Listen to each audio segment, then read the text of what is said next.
The encounter. The void between stars was silent as the human corvette SS Audacity drifted through the darkness, its sleek hull absorbing rather than reflecting the distant starlight. Captain Maya Torres stood on the bridge, her dark eyes scanning the tactical display as her ship maintained its position at the edge of the Arcturus system. "Status report," she commanded, her voice calm despite the tension evident in her squared shoulders. Lieutenant Commander Kai Chen glanced up from his station. "All systems nominal, Captain.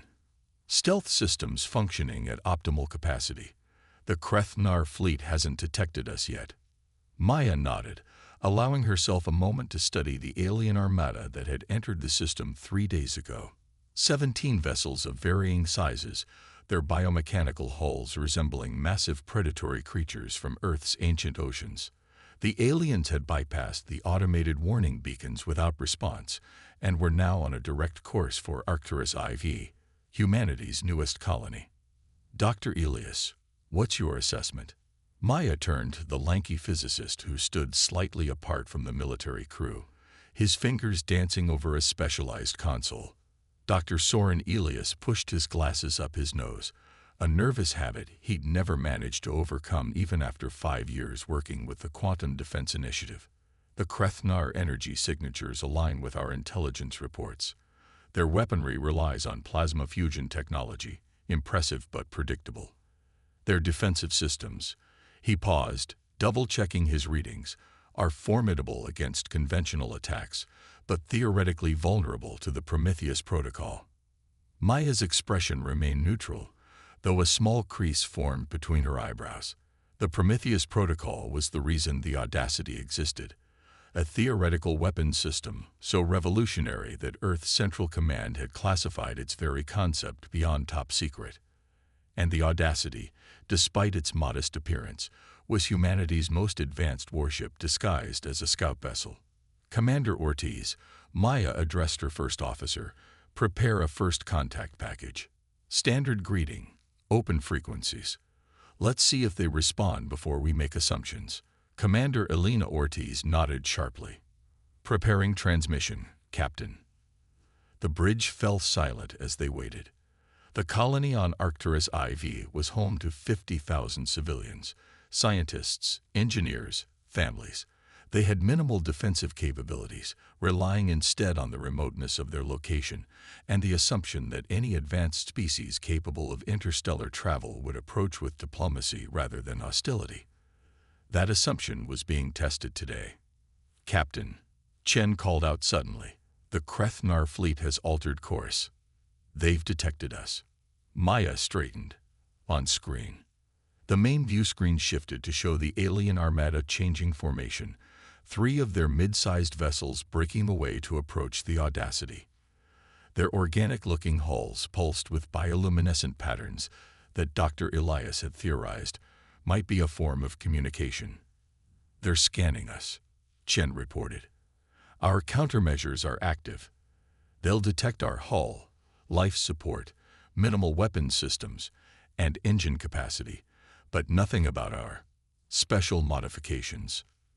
"They're hailing us," Ortiz announced, sounding surprised. "Audio and visual." Maya tugged her uniform jacket straight. "Put them through." The screen flickered, and Maya found herself looking at an alien face. The Krethnar commander resembled a cross between a cephalopod and a reptile, with iridescent scales covering a bulbous head and multiple tentacle-like appendages. 4 golden eyes arranged in a diamond pattern regarded her with what Maya interpreted as curiosity or perhaps disdain. "This is Captain Maya Torres of the human space service vessel Audacity," she stated firmly. "You have entered human territory without authorization. State your intentions." There was a pause as the alien's translation systems processed her words. When the response came, the voice was a synthetic approximation of human speech, layered over clicking and rumbling sounds. "Human vessel, I am Sub-Commander Thexkar of the glorious Krethnar expansion fleet. We claim this system by right of superior force. Your presence is unexpected." Maya kept her expression neutral. "This system is sovereign human territory, protected under the Charter of the Human Confederation. The colony on Arcturus IV contains civilians engaged in peaceful research and development. I request that you withdraw immediately." The alien's appendages rippled in what might have been amusement. "Your claim is irrelevant. We have observed your species. You are newcomers to the stars, barely a century beyond your homeworld. This vessel you send to challenge us." The alien made a sound that needed no translation. Derision. "It's hardly more than a shuttle. Our scans detect minimal offensive capabilities." The bridge crew exchanged glances. This was exactly as Earth Central Command had predicted. The Audacity had been designed to appear unthreatening, a small Corvette-class ship with the apparent offensive capacity of a light patrol vessel. "I assure you, Sub-Commander," Maya responded carefully, "appearances can be deceiving. I strongly advise you to reconsider your position." The alien's golden eyes narrowed. "We have studied your communications. We know this is the extent of your military presence in this system. The colony has no significant defenses. You have one small vessel. We have 17, including 3 dreadnoughts." "Numbers aren't everything," Maya replied. "Your confidence is amusing," Thexkar said. "We offer you mercy. Depart this system now, and we will allow your colony a full planetary rotation to evacuate before we begin resource extraction. This is generous by Krethnar standards." Maya's jaw tightened. "And if we refuse? Then your vessel will be destroyed as a demonstration, and the colony will receive no warning before our harvesters begin their work. Your species is young. Consider this a lesson in the realities of interstellar politics." The transmission cut abruptly. Maya turned to her tactical officer. "Status of the Krethnar vessels. The 3 interceptors are moving to surround us," Lieutenant Dias reported. "Energy signatures indicate weapons powering up. The main fleet continues toward the colony." Maya made her decision. "Battle stations. Activate quantum shielding." Alarms sounded throughout the ship as the crew moved with practiced efficiency. The lights dimmed as power was diverted to the Audacity's hidden systems. "Dr. Elias," Maya called. "Status of the Prometheus Protocol." The physicist's fingers flew across his console. "Ready for activation, Captain. The quantum matrix is stable. Field generators at optimal capacity." "They're firing," Dias shouted. The view screen showed streaks of plasma energy lancing toward the Audacity from all 3 Krethnar vessels. In any normal ship, such a coordinated attack would have been devastating.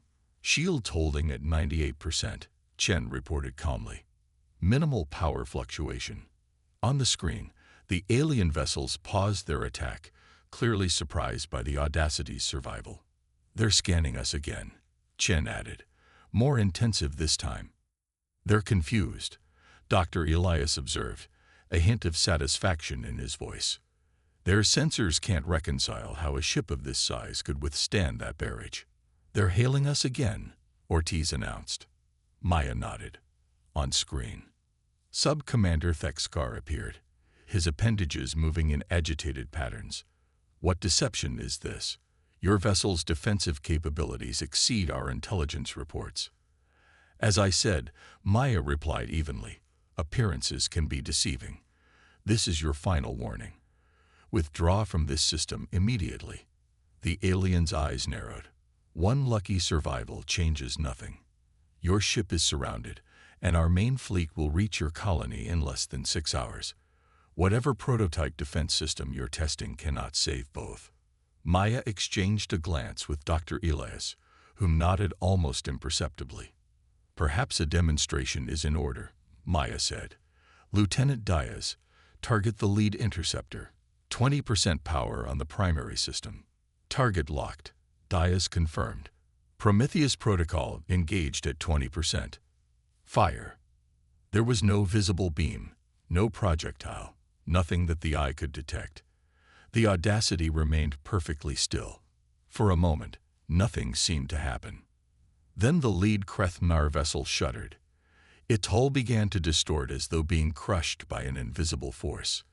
The alien ship's organic structure twisted inward before imploding with a silent flash, leaving nothing but scattered debris where a formidable warship had been moments before. Silence fell across the Audacity's bridge. Target neutralized, Dias reported unnecessarily.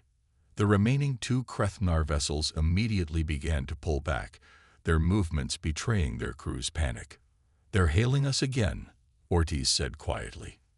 When Thexkar's face appeared on screen, the alien's coloration had paled significantly. What was that weapon?" the sub-commander demanded, his synthetic voice fluctuating with what might have been fear. Maya rose from her chair, standing tall as she addressed the alien. "The Prometheus Protocol is a quantum field manipulator. It alters the fundamental forces binding matter together within a targeted area. What you witnessed was a controlled demonstration at minimal power." "Impossible," Thexkar hissed. "Such technology is beyond what you believed humans capable of." Maya finished for him. "That was precisely the point. Your intelligence on humanity is flawed, Sub-Commander. We may be newcomers to interstellar travel, but we have not been idle in other areas of advancement." She stepped closer to the view screen. The Audacity was designed specifically for encounters like this, to appear harmless until threatened. It carries enough power to eliminate your entire fleet before you reach the colony. Thexkar's appendages writhed. "The Krethnar Dominion spans 17 star systems. We have thousands of ships. You cannot." "We can," Maya interrupted. "And we will, if necessary. But I would prefer a more civilized solution.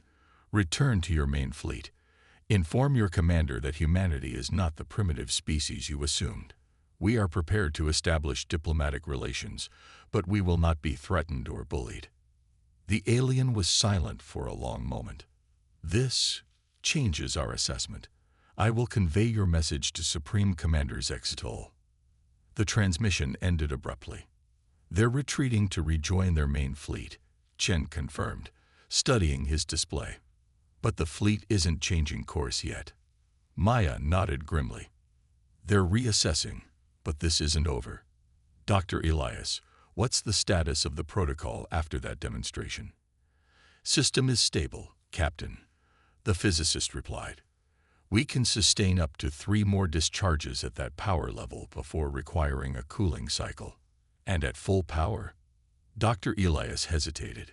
"Theoretically, 1 discharge at full power could neutralize their entire fleet simultaneously, but the equations become unpredictable at that scale. We've never tested it beyond 50% in controlled conditions." Maya returned to her chair. "Let's hope it doesn't come to that. Commander Ortiz, send a priority transmission to Earth Central Command. First contact established with hostile species designate Krethnar. Colony threatened. Request immediate deployment of the Intrepid and Dauntless." Ortiz nodded. "Those ships are still 72 hours away at maximum FTL, Captain. Then we'll have to hold the line until they arrive," Maya said, her gaze fixed on the distant lights of the alien fleet. The Krethnar came expecting to find a helpless human colony and a single scout ship. Instead, they found the Audacity. She turned to her crew, determination evident in her steady gaze. "And they're about to discover just how audacious humanity can be." The reckoning. 6 hours passed in tense silence. The Audacity maintained its position between the Krethnar fleet and Arcturus IV, a lone sentinel standing guard over 50,000 lives. On the bridge, Captain Mayatori studied the tactical display with unwavering focus. "The alien fleet has stopped advancing," Lieutenant Commander Chen reported. "They're holding position just outside the colony's orbital path." Maya nodded. "They're being cautious now." "Good." Dr. Elias approached her station, tablet in hand. "Captain, I've been analyzing the sensor data from our encounter with the interceptors. The Krethnar technology is fascinating, a blend of organic and mechanical systems, unlike anything we've documented before." "Any weaknesses we should be aware of?" Maya asked. "Their hulls contain neural pathways similar to a central nervous system," Elias explained. It makes their ships incredibly responsive, but potentially vulnerable to targeted quantum disruption. I've recalibrated the Prometheus protocol to exploit this characteristic. Commander Ortiz looked up from her station. Captain, we're being hailed by the Krethnar fleet. It's different this time. The signal is coming from their flagship. Maya straightened her uniform. On screen, the alien that appeared was larger than Sub-Commander Thexkar, with 6 golden eyes instead of 4 and skin that shimmered with deeper, more complex patterns. When it spoke, the translated voice carried an unmistakable tone of authority. Human vessel, I am Supreme Commander Zextitl of the glorious Krethnar expansion fleet.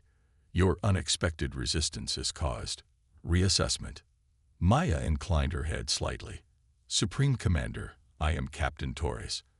I'm pleased you've reconsidered your approach to this system. Do not misunderstand, Zextol rumbled. The Krethnar Dominion does not retreat. We adapt. Your weapon technology is anomalous.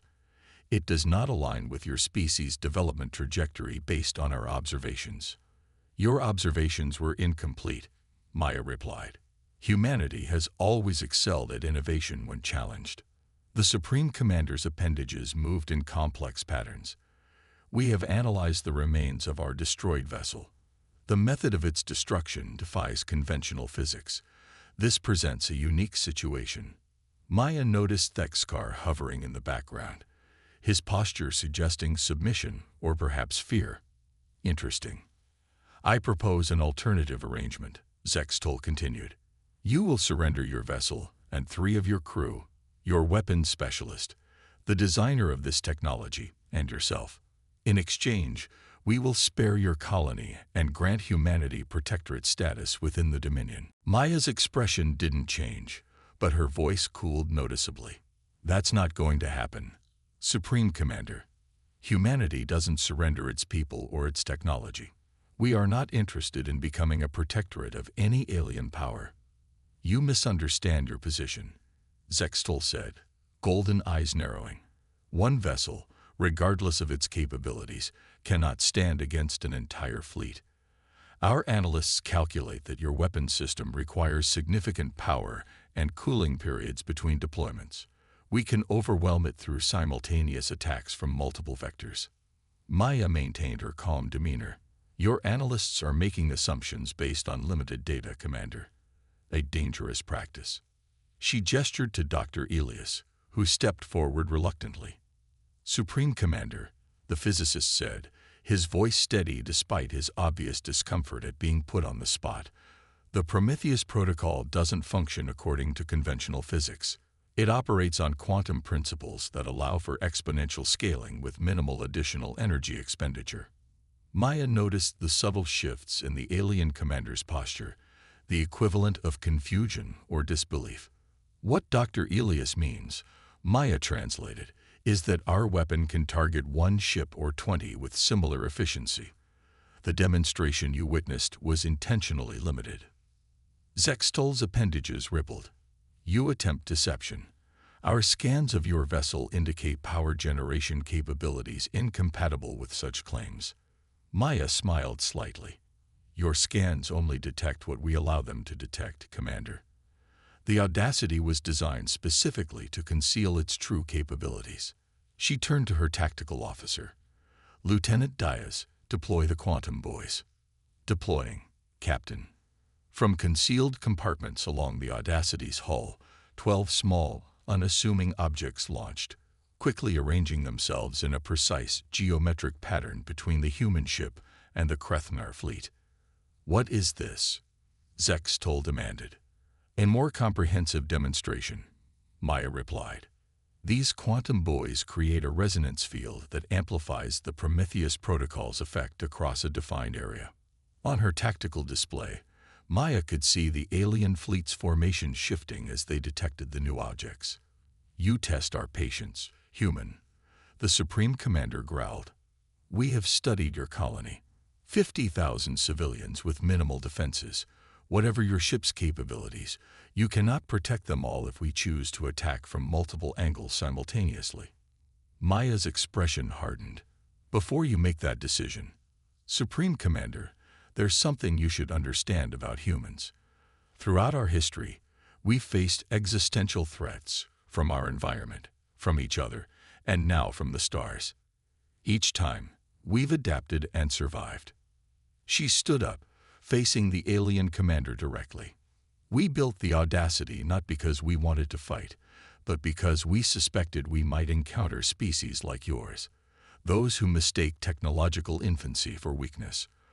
The Prometheus Protocol isn't a weapon of conquest. It's a guarantee that humanity will never be subjugated. Zextol's 6 eyes blinked in sequence. Impressive words for a species barely a century into space travel. Actions speak louder than words, Maya replied. Lieutenant Diaz, activate the quantum field. 20% power. The tactical officer's fingers moved across his console. Field activated, Captain. There was no visible change, but sensors throughout the bridge registered the formation of a quantum matrix spanning the space between the Audacity and the Krethnar fleet. I am giving you one final opportunity, Maya said to the alien commander. Withdraw from this system, acknowledge humanity's sovereign rights to its colonies, and open diplomatic channels for peaceful coexistence. Zextol made a sound that the translator didn't catch, possibly laughter or scorn. The Krethnar do not negotiate with primitive species. Your colony's resources will serve the Dominion, and your weapon technology will be studied and replicated. This discussion is concluded. The alien commander gestured to someone off-screen. All vessels, commence attack pattern dominant apex. Target both the human vessel and the colony. Maximum dispersal. The transmission cut off abruptly. They're moving to attack positions, Chen reported, his voice tight. Multiple weapon signatures powering up across their fleet. Maya's decision was immediate. Dr. Elias, what happens if we activate the Prometheus Protocol at full power through the quantum field? The physicist paled slightly. Theoretically, it would create a cascading effect throughout the defined space. Any matter within the field would experience simultaneous quantum destabilization. But Captain, we've never. Will it stop them before they can attack the colony? Maya interrupted. Elias nodded reluctantly. Yes. Nothing within the field would survive. Maya turned to her tactical officer. Lieutenant Diaz, target the entire Krethnar fleet through the quantum field. Full power. Diaz hesitated for just a moment. Full power, aye, Captain. Target locked. They're launching what appear to be kinetic penetrators toward the colony, Chen warned. Impact in approximately 3 minutes. Maya took a deep breath. Fire. For a moment, nothing seemed to happen. Then, space itself appeared to ripple within the boundaries of the quantum field. The Krethnar vessels shuddered simultaneously, their organic hulls distorting as though being viewed through a heat mirage. The distortion intensified, the ship's structures beginning to unravel at a fundamental level. There was no explosion, no dramatic destruction, just a gradual dissolution as 17 warships simply ceased to maintain molecular cohesion. Within 30 seconds, where once a mighty alien fleet had threatened humanity's colony, there was nothing but dispersing particles. Target neutralized, Diaz reported, his voice barely above a whisper. All Krethnar vessels have been eliminated. The kinetic projectiles, Maya asked, also neutralized within the quantum field. Silence fell across the bridge as the crew processed what they had just witnessed. The complete annihilation of 17 advanced alien warships, an extinction-level demonstration of power. Power levels stable, Dr. Elias finally said, breaking the silence. The quantum field is dissipating naturally. No unexpected side effects detected. Maya nodded slowly, feeling the weight of what she had just ordered. Commander Ortiz, send a full report to Earth Central Command. Include all sensor data from the encounter. Yes, Captain. Maya turned to face her crew. What happened here today wasn't a victory to celebrate. It was a tragedy born of misunderstanding and arrogance, theirs and perhaps our own.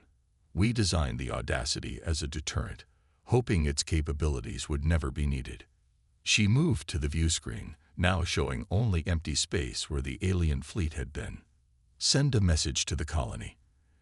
Inform them that the threat has been neutralized, but that they should remain at heightened alert until reinforcements arrive, and prepare a complete record of our encounter with the Krethnar, everything we learned about them, their technology, their culture.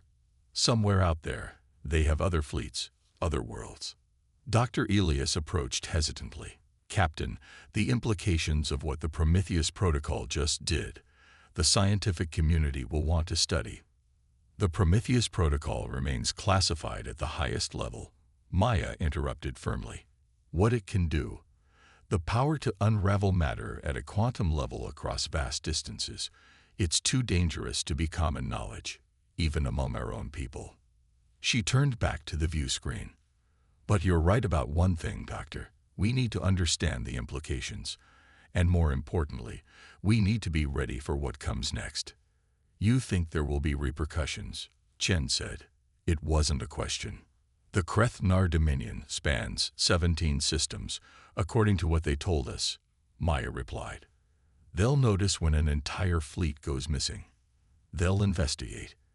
And eventually, they'll return. She moved back to her command chair, her posture straight despite the exhaustion beginning to set in. But next time, they won't underestimate us. And hopefully, we won't have to demonstrate our resolve so definitively. The Audacity maintained its position, a silent guardian over Arcturus IV. In the coming days, reinforcements would arrive, the colony would be secured, and humanity would begin preparing for a much larger universe than they had previously imagined.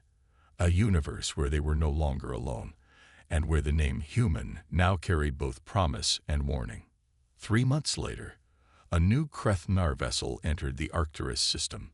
Unlike the warships that had come before, this one was smaller, its design more symmetrical, its approach cautious. It transmitted a continuous signal identifying itself as a diplomatic envoy. Captain Maya Torres, still commanding the Audacity, ordered the ship to keep its distance but accepted the transmission. The alien face that appeared on her view screen was neither Thexkar nor Zextal, but an older Krethnar with elaborate markings across its head and tentacles. I am High Emissary Nexphora of the Krethnar Consensus Council, the alien began. I come seeking understanding of the events that transpired in this system, and perhaps, if your species is willing, to discuss terms for coexistence rather than conflict. Maya studied the alien carefully before responding. We welcome the opportunity for peaceful dialogue, High Emissary. Humanity has always preferred cooperation to confrontation. The alien's appendages moved in what might have been skepticism. The fate of our expansion fleet suggests otherwise, Captain Torres. The fate of your fleet was a consequence of their actions, not our preference, Maya corrected gently. The Audacity was built to prevent war, not to start one. An interesting perspective, the emissary replied. The Consensus Council is reconsidering many of our assumptions about emerging species. Your technology has proven humbling. Maya allowed herself a small smile. Perhaps that's where real diplomacy begins, High Emissary, with mutual respect and a willingness to learn from each other. As the human colony on Arcturus IV continued its peaceful work below, the Audacity and the Krethnar diplomatic vessel began the careful, challenging work of building understanding between two species who had met in conflict but might yet find a path to cooperation. The small ship that the Krethnar had once mocked now represented humanity's first step toward a new future among the stars, not as conquerors or subjects, but as equals in a complex and dangerous universe, a universe that had learned an important lesson. Never judge a species by the size of its ships.